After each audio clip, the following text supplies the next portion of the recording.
welcome to our porch. Absolutely. We're at Winfield, and this porch is utilized for so many things. Parties, obviously, but we also have card parties, mahjong. We have children's reading room, Book club. So this porch is kind of the heart of our assembly. It's kind of where everybody of every age has some sort of fellowship. And we have the library, and We love it. Love it. It's so important to us. At any moment of the day, this porch is being utilized. So it's a very special place. Yes. And if you're not playing tennis, you're on Winfield Porch. Right. When I was in the 7th grade, and my sister was in the 5th grade, we were up here in the summer, and my sister just left, but she visited this place 35 years ago, and it's still the same. It's so amazing.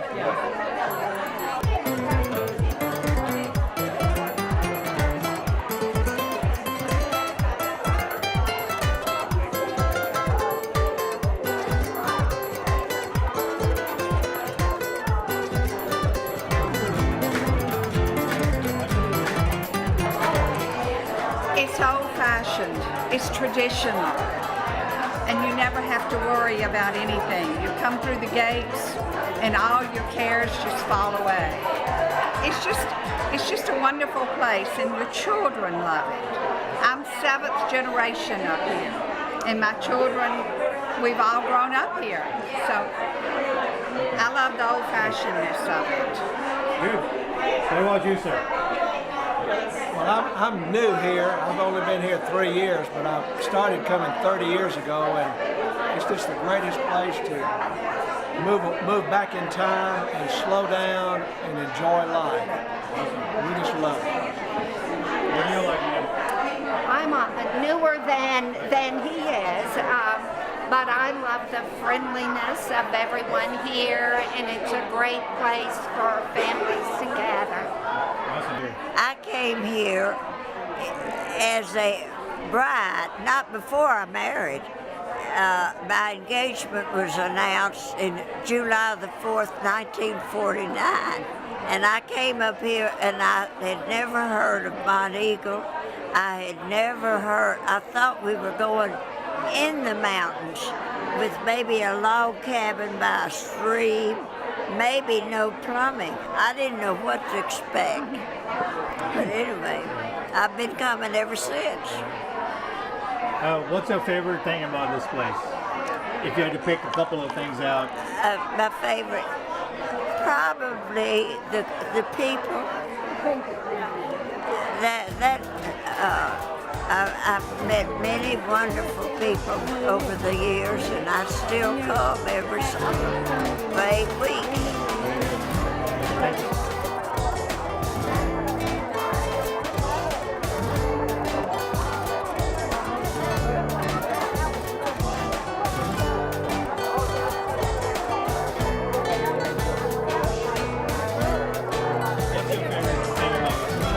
Oh, just the people. I mean, every year it's nice to see everybody you haven't seen for a whole year, so it's nice. How long have you been coming here? 3 years. Any of you guys been here since you were a kid? Me. 4th generation. Yeah. My grandmother, her cottage was drawn out on a cocktail napkin, and that was the rest is history. But what I love about Monteagle is that you can walk out your door and you see God's beauty just right there at your fingertips every single morning. You don't have to look, it's just right there. So what's your favorite thing, sir? Yeah, that my kids can run free and enjoy safety and don't have to worry about them, and they just get to be kids like we used to, and it's a great thing. So what's your thing to do out here? Well, my favorite thing is the generational connections, and my children are 6th generation, and they love it. They've been on the staff since they were little kids. My wife was on staff, my mother-in-law was on staff, and so being out here, when they were younger, we used to love jumping off waterfalls and doing things, and I don't do that anymore. But overall, it's the generational family camaraderie and love that the mountain gives. So I've been here a long time. My family's family's been here since the very beginning.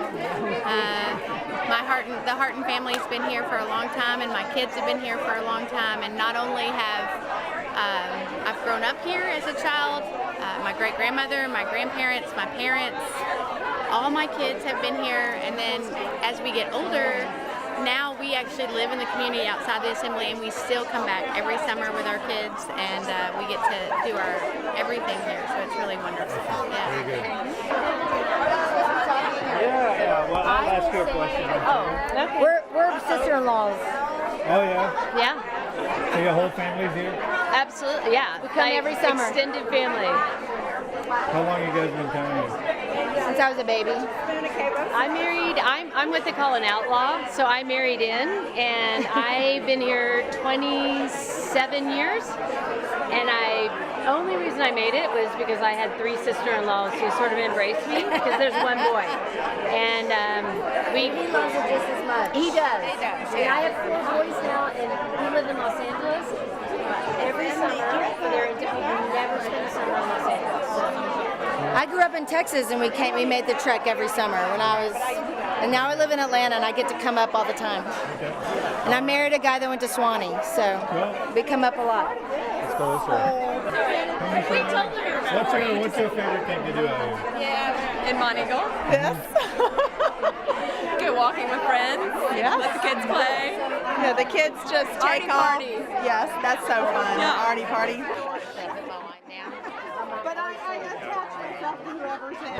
Scott Parrish, and I'm the general manager here at the Monteagle Assembly. And it's a big job. Somebody has to do it. Well, that's right. But it's a great job managing all the facilities here, the fundraising, membership, and programming. So it's a great place. A lot of history. What do you like best about Monteagle? Oh gosh, that's a tough question. I think the beauty of Monteagle is the first thing that I think everybody sees. But being here and I'm a year-round resident, so being here during the season and having 1,000 or so friends come for a couple of months is terrific. I love the activity and everything that goes on. It's a sense of community. We are a community, a multi-generational community, and we all know each other. We love each other most of the time, and we get along most of the time. But, this is an example of how we get together, and we don't always agree, but we do love each other. But we always agree to meet on the porch. Yes, we do. Perhaps. That's our favorite thing to do. It is.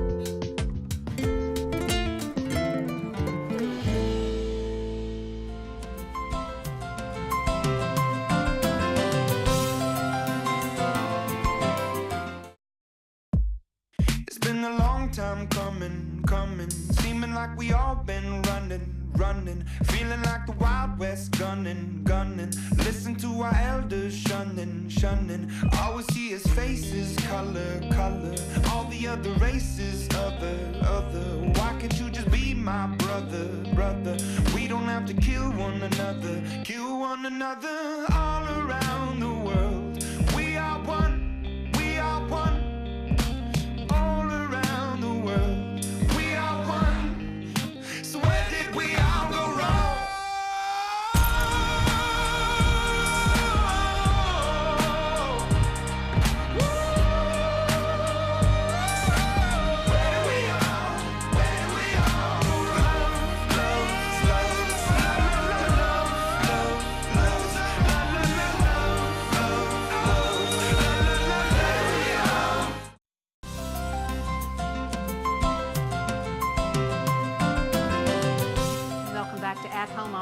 We're still here in Monteagle, Tennessee, 7 miles from Swanee, up the mountain from Chattanooga, and I'm with another one of my sweet friends, Mary Wallace Broom, who is part of a wonderful family, the Billington family, whose family tree is the biggest tree in the world. And they have the best time up here, and you have a very favorite thing that you always like to cook, and she's going to share it with us today. Yes, we are going to make my now famous, my grandmother's chess pies, and they're popular all through Middle Tennessee, this type of pie. But up here, everybody knows them as Harry Lee's chess pies. Or just Harry Lee's pies. Yes, and everyone at the 4th of July, which it is the most popular dessert, and we are always vying for the last bite. Yes, and it's always the most popular thing at the bake sales, and if you just want a special gift, you might get a Harry Lee pie, but you may not. Yes. So we're going to learn how to make them. Yes, and they're really very easy to make. Most everything is stuff that you'd have on hand anyway. So it seems very daunting, but it's not. And people have been known to come over and try and get lessons from these pastry shells right here. Yes, you can you even just get buy them them at the Piggly We Wiggly. got these at the Pig. I know at home I get them at Kroger. You can get them at all different places, and they come, you know, they're frozen. They come 2 at a time, and they come in a little piece of plastic. You just keep them in the freezer until you're ready to make them. And do you bake them before you fill them? No, we usually just prick them and get them ready, and then go to making the filling, and then we bake it all at one time. Now, if you made a full-size pie, you might do something a little different, but when we make the individuals, we just bake them, make the tarts. If you made a whole pie, somebody would just eat the whole pie. Yes, and there would be no sometimes sharing. we have to split them in half because, you know, sometimes a child would take a whole pie and take a bite, and we'd say, no, don't waste our pie. So anyway, so we usually make the small ones, and then they also freeze beautifully. So a lot of times you can make them ahead of time, freeze them, and then they're ready for the picnic or the party. Or a gift. Or a gift, or a bake sale. Yes. So they're very easy to make. I've gone ahead and melted this butter here, and I think you could, usually we just do the whole thing on top of the stove, all in one pan. So all it is 2 sticks of salted butter, and then you add 3 cups of white sugar, and just get that, and you know, you would probably still have it heated to where you would get the sugar completely dissolved, and you just stir it until it's all dissolved, and then let it cool a little bit before you start adding your other ingredients. So and you don't boil it, you're just trying to get it all dissolved. And actually, yes, it would, you know, a little heat is good to get the sugar all dissolved. But otherwise, the only other things that we're going to add to it, it's, like I said, very simple. Once it's cooled, and Nana thinks that the Karo syrup, which you don't use all that often, but this does make it extra special. And the original recipe says to just use a big kitchen spoonful, but you could also measure out 2 tablespoons. 2 tablespoons. But a big kitchen spoonful. So Karo syrup really keeps a long time. It does. In the cabinet. I don't know what the shelf life is exactly, but I know mine's been in there quite a while. It's got to be years or something. Yes. So that you add the Karo syrup, and then we also add 1/2 cup of 50/50. Oh. So that makes it good and creamy. So we're going to go ahead and add that in, and then get that all creamed and nice. And then what we'll add next is the 6 eggs. That's what makes it so rich and delicious. And I think some of the older recipes that people make are very eggy. They don't have a lot of the other cream and ingredients, special ingredients in there. So what she suggests is adding 1 egg at a time. So this one is 6 eggs. So we would just add 1 egg and get it all beat and mixed in, and then keep adding the eggs.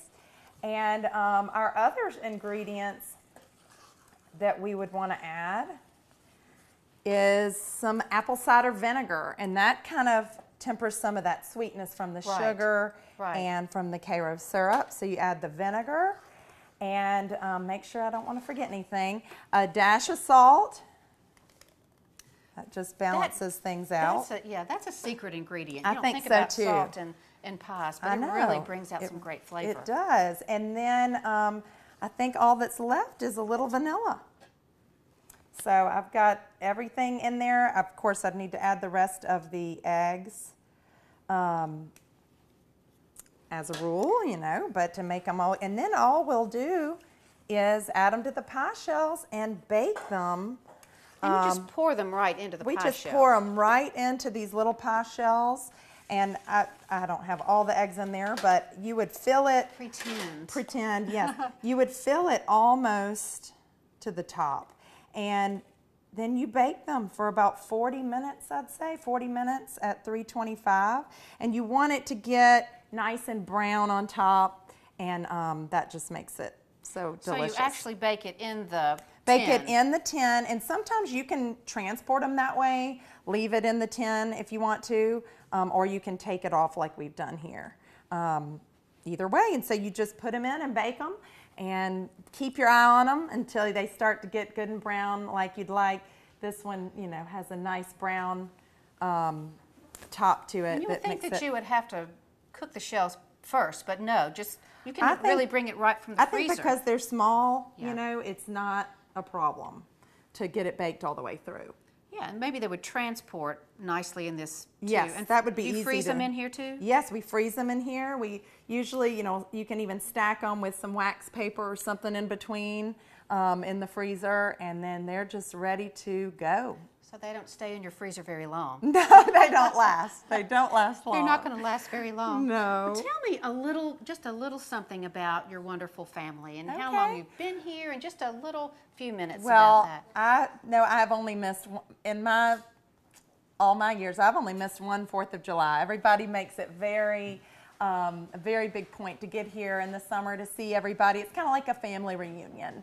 And we've been coming, my great-grandparents came some in the 20s, but they bought their cottage right after World War II. And we've been coming ever since. So here's the crew and the pie ladies. Yes, yes. Mrs. Harry Lee, whose name has been given to the pies. Yes. And introduce your gals. Okay, all right. This is my mom, Cecil, and my grandmother, Harry Lee, and my Aunt Ellie here. And we all make the pies and enjoy the pies every year. And even my daughter, she is just like, will not miss having that pie on the 4th of July. So does she know how to make them as well? She has helped a little bit. My husband even helped this year. So everybody kind of gets involved. Everybody gets to learn how to do it, and everybody wants them, don't they, Harry Lee? It's simple. It is. It's simple, and that's the whole thing about Monteagle. We want things to be simple and fun, so that we want to do it and share things with not just our family, but those of us who are friends. Yes. Get to come and eat too. I know it. So you might have to try one of the pies. Don't worry. We're going to try one right now. What do you mean are we going to try? Let's have a pie. Okay. And I want to thank all the Billington girls for sharing this secret pie recipe with us, and for just coming on and helping us understand a little bit more about just having people together. Porch parties, 4th of July parties, just any time that you can be together is a special time. So try some of these pies. The recipe will be on eplustv6.com. Try some of the other recipes that we've done today, some of the drinks and some of the appetizers, and really try to have some people over. If it's just not family, get out in your neighborhood. Share these pies, and you're going to be the star of any party that you are. So thank you so much for being with us, and thank you for being at home on the range today. I hope you feel a little bit more comfortable in your kitchen and that you'll join us next time. So thank you from Monteagle, Tennessee.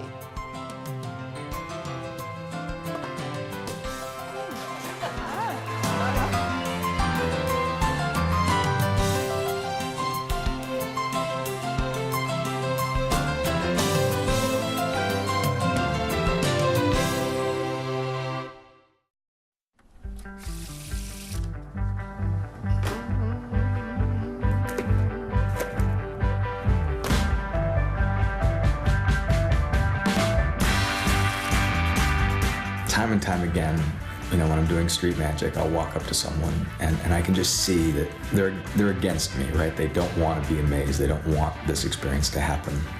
But then the magic happens. Can we be there? And all of that falls away. I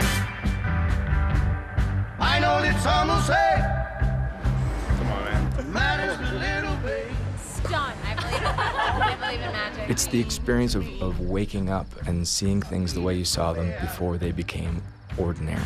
I needed to try. That's the goal. I'm looking for that experience of wonder. Never get old. Another summer day has come and gone away from Paris or Rome, but I wanna go home. Oh, I miss you, you know. Let me go home.